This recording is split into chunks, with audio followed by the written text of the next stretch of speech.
Hi, I'm Rabbi Shmuel Wolkenfeld from the Or Halam Messianic Congregation, and we are broadcasting from our beautiful sukkah that you see behind me, tabernacle, because we're celebrating the holiday of tabernacles or Sukkot.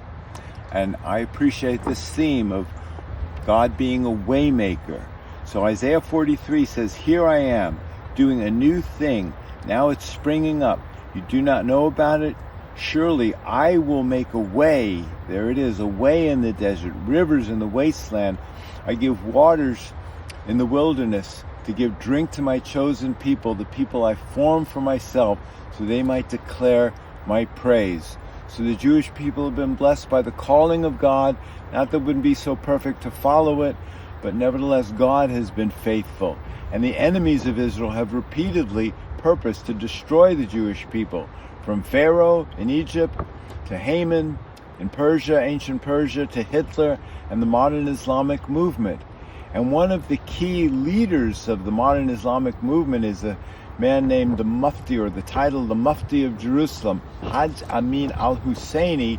He met with Hitler in 1941, and they discussed their mutual interest in defeating the Allies and promoting anti-Semitic propaganda and supporting Nazi policies. And in fact, if the Germans had won the war, they would have set up concentration camps for the 500,000 or so Jews that were already back in what was then British Palestine.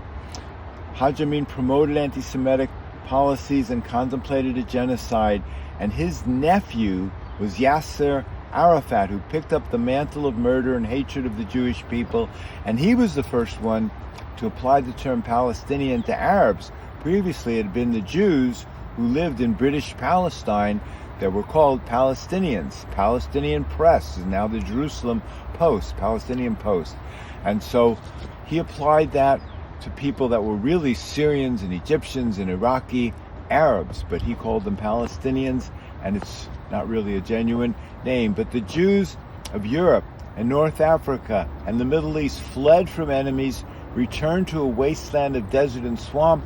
God made a way for them to return and rebuild the ancient ruins, restore sites long destroyed. They'll renew the ruined cities destroyed many generations ago. Isaiah 35 says, "They made the desert and the dry land be glad." The Arava, that's the desert south of the Dead Sea, rejoice and blossom like the lily, will burst into flowers, will rejoice with joy and singing. So that Arava moonscape like desert ended up being the source of fruit and flowers shipped out of the country to Europe. And God made the nation to blossom, and most importantly, he brought many Jewish people back to Messiah. So now Jews are worshiping Messiah as Jews in the land and outside the land, in the diaspora.